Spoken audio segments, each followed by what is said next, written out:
This video showcases the many weapons and combat skills that can be utilized by Death in Darksiders 2. In addition to his trademark scythes, Death can also wield a number of secondary weapons. Secondary weapons come in two forms: heavy weapons and melee weapons. Heavy weapons come in four styles: maces, axes, glaives, and hammers. These huge weapons require two hands to swing, making them slow, but also very effective against enemy mobs. Begin with a few scythe attacks before unleashing heavy weapons. The momentum of the scythe combo makes these giant weapons easier to swing. Like heavy weapons, melee weapons come in four styles: bucklers, claws, gauntlets, and arm blades. These are all much lighter than heavy weapons, making them easier to wield into blistering combos. The short range of a melee weapon's rapid attacks favors one-on-one battle. Evade and counter with quick melee combos to tear through larger enemies like brutes and bosses. During the adventure, you'll encounter two special trainers that can teach Death new attacks and fighting techniques. The first trainer is Thane, a burly maker who practices his craft in Tristone's training square. After you've saved up some gold, pay Thane to learn new moves that give you more options in battle. When Death finishes his work in the Forge Lands and arrives in the Kingdom of the Dead, he can learn more combat maneuvers from a spectral warrior named Draven. Speak with Draven when you first arrive at the Eternal Throne, and pay him to learn all new attacks, such as lethal sweet spot attacks from secondary weapons, which are useful against enemies that block your combos. As Death attacks his enemies, he builds Wrath energy.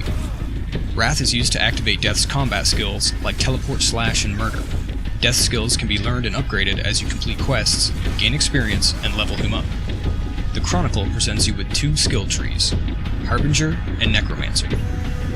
Each tree offers a spread of unique skills that enhance Death's combat effectiveness in different ways. The Harbinger tree tends to focus on dealing direct damage to one or more enemies. Its primary skills are Teleport, Slash, Harvest, and Unstoppable. Teleport Slash is great for closing in on distant enemies. It can also help you sneak behind more aggressive foes. You recover a little health each time you deal damage with Teleport Slash. Harvest is a great anti-group skill that summons Death's Reaper form for a brief instant to slash surrounding enemies with a swirling scythe attack. Even if Harvest doesn't wipe out these enemies, it will push them back and give Death a chance to follow up or flee. Unstoppable greatly increases Death's strength attribute for a short time. This skill makes you much more dangerous in any battle. The Necromancer tree favors increasing Death's defenses and harassing his enemies. Its three primary skills are Exhume, Aegis Guard, and Murder. Exhume is a versatile skill that lets Death summon a pair of aggressive ghouls that seek out his enemies. The primary benefit of these bloodthirsty minions is to distract Death's enemies, letting you flank them. Aegis Guard is a life-saving skill that greatly boosts Death's defense and resistance attributes. This makes Death extremely difficult to kill for a brief time.